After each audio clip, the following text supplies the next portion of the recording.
In primetime news this evening, PAYE workers among thousands of Jamaicans to benefit from several policy changes announced in the budget.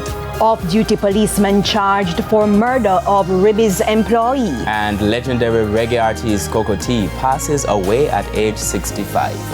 Good evening and welcome to Primetime News, and a special welcome to viewers on TVJ International in the Cayman Islands and online at onespotmedia.com. I'm Archibald Gordon. And I am Andrea Chisholm with a preview of what's to come in business news. Here's Anthony Lugg.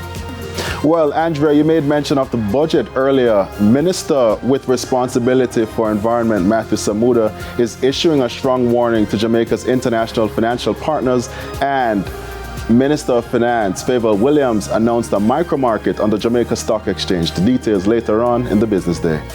Thank you, Log. And Spencer Darlington is here with a preview of what's coming up in Primetime Sports.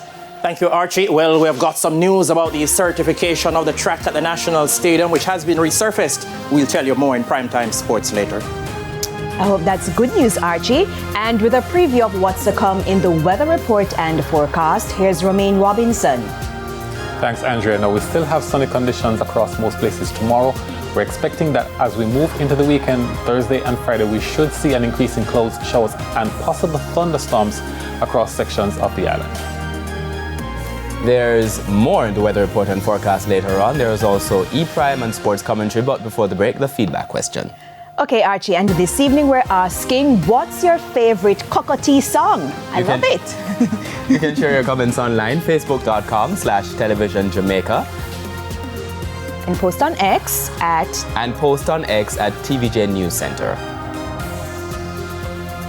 Stay with us. Primetime News continues right after this break.